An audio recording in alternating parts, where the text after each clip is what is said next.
राज्यवर्धन सिंह राठौर जी, शुरुआत आपसे ही करते हुए, जगह जगह जिस तरह की तस्वीरें सामने आई हैं, खासतौर से बिहार में, क्या युवाओं को समझा पाने में, अगर इतनी अच्छी योजना है तो सरकार कामयाब क्यों नहीं हो पा रही है?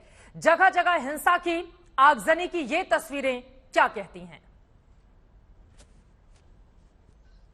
देखिए, सबसे पहले तो मैं ये कहना चाहूंगा कि इस देश के अंदर सबसे विश्वसनीय अगर कोई संस्थान है, कोई इंस्टीट्यूशन है, तो वो है भारतीय सेना, इंडियन आर्म्ड फोर्सेस।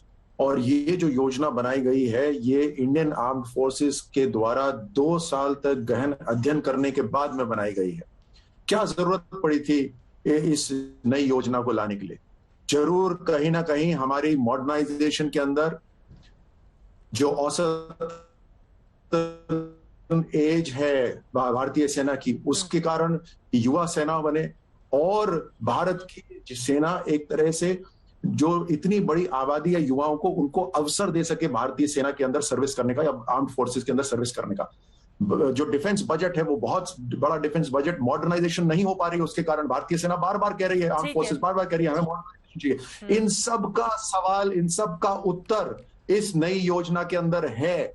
तो अगर भारतीय सेना के ऊपर ये जो विपक्ष की पार्टियां हमेशा सवाल उठाती हैं, कभी सबूत चाहिए होते हैं, जब ये भारतीय सेना ने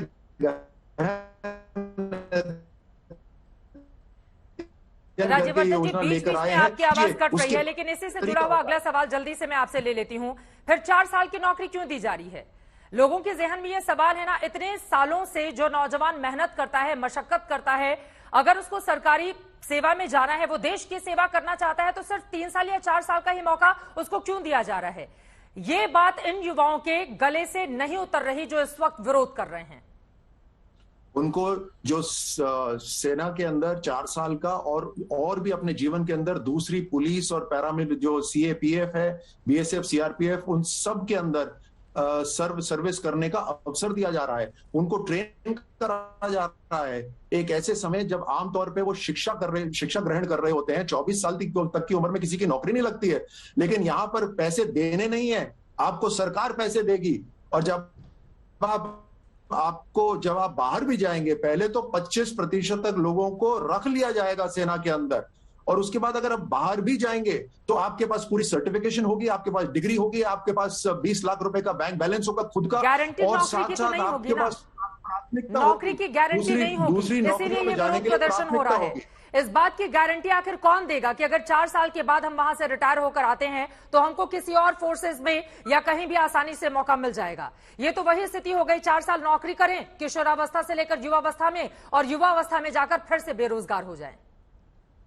24 साल के उम्र पर उनको पूरा का पूरा करियर बनाने का एक अवसर है।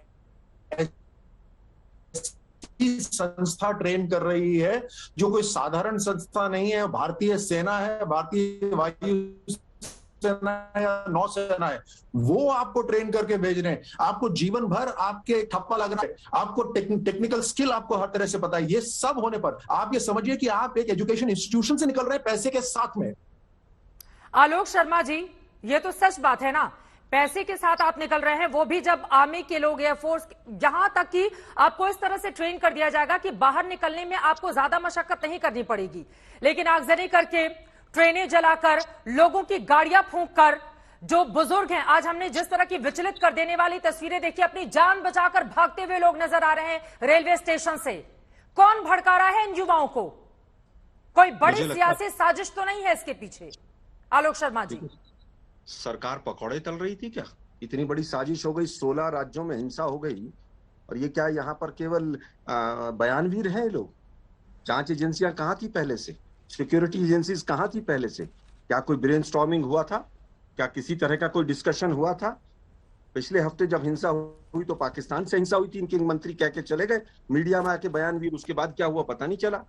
हाथरस में दंगों के लिए 100 करोड़ रुपए आए थे, तमाम मीडिया चैनल्स ने ब्रेकिंग न्यूज बनाई और उसके बाद गायब। हाथ जोड़कर सबसे पहले कांग्रेस पार्टी के प्रवक्ता के माध्यम से मैं अपील करना चाहूंगा युवाओं से कि किसी भी तरह की हिंसा जो है वो जायज नहीं है। आपका जो भी आंदोलन भी है वो भी डिरेल हो जाएगा। सरकारी लोग इसको पूरी तरह से कहेंगे कि हिंसा है और आपको एक मौका मिल जाएगा विलेन बनाने का। मैं उनसे हाथ जोड़कर अपील करना चाहूंगा, ये बिल्कुल गलत रास्ता है। कांग्रेस पार्टी चाहती है जो भी समाधान निकले शांति से निकले। अब बात आती है मॉडर्नाइजेशन की। एक तरफ कह रहे हैं आप पैसा नहीं है, दूसरी तरफ कह रहे हैं मॉडर्नाइजेशन है। एक तरफ आप कह रहे हैं उनको यंग बनाना है, एक तरफ आप 75% लोगों को घर भेज देंगे। मुझे नहीं समझ आता, नोटबंदी हुई तो व्यापारियों को समझ नहीं आया, किसान बिल आया तो किसानों को समझ नहीं आया, अग्निपथ आया तो युवाओं को समझ नहीं आ रहा है। कैसे आप बिल लेकर आते हैं? क्या पार्लियामेंट्री स्टैंडिंग कमेटी में इस पर डिस्कशन हुआ था? क्या कोई कमेटी बनी थी पिछले 2 साल से? राजवर्धन जी, उस कमेटी का नाम बताइए कि डिफेंस के 10 लोग थे और हमने एक कमेटी बनाई और उसके बाद डिस्कशन के बाद हुआ। आप केवल बिना किसी R&D के, बिना किसी ब्रेनस्टॉर्मिंग के, बिना किसी पायलट प्रोजेक्ट के एक्सपेरिमेंट कर रहे हैं आप आर्मी के साथ।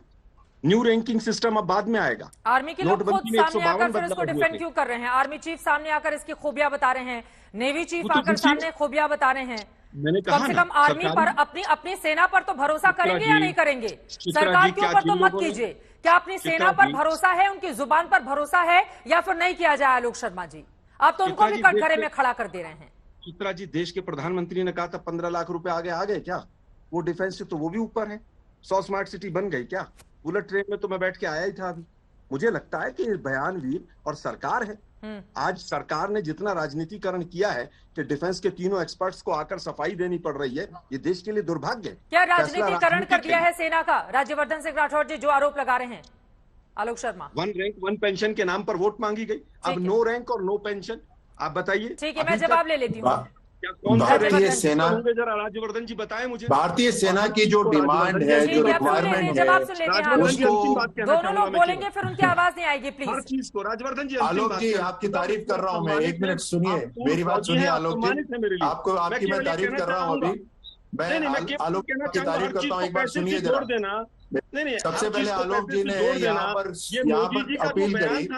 मेरे को बताइए, राहुल गांधी ने, प्रियंका गांधी ने या सोनिया गांधी ने अभी तक अपील करी क्या? कोई एक भी अपील नहीं करी। कम से कम आलोक जी ने तो अपील करी। मैं इस बात के लिए धन्यवाद देता हूँ आलोक जी को। कहाँ है सोनिया गांधी जी? कल ही उनका आलोक जी, ऑपरेशन। अगर आपकी बात में दम नहीं है, आपकी बात में दम नहीं है, इसीलिए बार बार बोले जा रहे हैं। में दम है, उत्तर दीजिए। मेरी बात तो सुन लीजिए तसल्ली से। मैंने आपकी बात सुनी आलोक जी, अब आपकी बात हो गई। अब आपने बहुत सारे सवाल खड़े किए हैं आलोक शर्मा जी, अब जवाब सुन लीजिए प्लीज, फिर आप बोलिएगा। वरना दोनों लोगों की आवाज साफ में नहीं आएगी, राज्यवर्धन जी की आवाज समझ में नहीं आएगी। प्लीज आलोक शर्मा जी। चल रहा है, ये हंस रहे हैं यहाँ पर टीवी पर। टीवी के ऊपर उपद्रव कर रहे हैं आप उपद्रव कर रहे हैं टीवी के ऊपर। अरे भाई, आप हंसेंगे इतनी बड़ी घटना पर तो उपद्रव ही करना पड़ेगा। आप तो सुन लीजिए ना, 15 राज्य जल रहे हैं।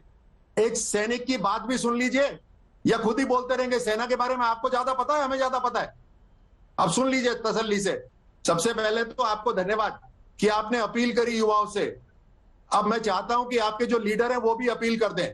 खैर उस बात को छोड़िए, मैं सीधे एंकर, अरे भैया बात मत करिए। मोदी जी से अपील करवाई आपने? एंकर की विपक्ष सारा कर दे, बात पर आता हूँ। देखिए, आपने जो बात करी, दोनों लोग साथ में बोलेंगे, फिर राज्यवर्धन जी की आवाज समझ में नहीं आएगी। प्लीज उनको बोल लेने दीजिए, फिर आप बोलिएगा आलोक शर्मा जी, प्लीज गुजारिश है। एक बार जवाब सरकार से ही लेना है, एक बार उनका जवाब होता है, उसके बाद आप बोलिएगा। प्लीज आलोक शर्मा जी, युवाओं के भविष्य का बेड़ा गर्क कर दिया। ठीक है और फिर सर, हंस रहे हैं यहाँ टीवी पर बैठकर। ठीक है, एक बार उनका जवाब ले लेते हैं, फिर आप बोलेगा आलोक शर्मा जी। तब तक मैं उम्मीद करूंगी कि आप शांत रहेंगे। राज्यवर्धन जी, एक एक करके उनके सवालों का जवाब दीजिए। आपने जो बात करी कि सेना की जो रिक्वायरमेंट होती है, उस रिक्वायरमेंट को पूरा करना जो देश की सरकार होता है उसके लिए जरूरी होता है। उसको सुनकर उसको स्वीकार करना, उसको पूरा करना। भारतीय सेना इतने वर्षों से 1 रैंक 1 पेंशन मांग रही थी, बट यूपीए की सरकार 10 साल रही, उनके सर पे जून तक नहीं रहेंगी, उन्होंने कुछ नहीं करा। जाते जाते चुनाव से पहले 500 करोड़ देकर गए, 500 करोड़ केवल। भारतीय सेना की जो रिक्वायरमेंट थी 1 रैंक 1 पेंशन, प्रधानमंत्री मोदी जी ने उसको पूरा करा, जो जिम्मेदारी होती है केंद्र सरकार की। अब रिक्वायरमेंट है भारतीय सेना की कि भारतीय सेना की जो औसतन उम्र है उसको कम करा जाए। जब मैं भारतीय सेना बोल रहा हूं तो नौसेना, एयरफोर्स उसमें शामिल समझिए। जो आर्म्ड फोर्सेस की जो औसतन एज है उसको कम करा जाए, ये भारतीय सेना की, भारतीय आर्म्ड फोर्सेस की रिक्वायरमेंट है। दूसरी रिक्वायरमेंट आर्म्ड फोर्सेस की है कि हमारे को मॉडर्नाइजेशन के लिए पैसा चाहिए। ये यूपीए सरकार 10 साल तक एक भी मॉडर्नाइजेशन का हथियार इक्विपमेंट नहीं लिया था, उन्होंने एक भी नहीं खरीदा। ठीक है। तो भारतीय ये रिक्वायरमेंट है। अब इस रिक्वायरमेंट को पूरा करने की जिम्मेदारी भारत की सरकार की है, उसी को हम पूरा कर रहे हैं। अब इनका विश्वास भारतीय सेना पे कतई नहीं है।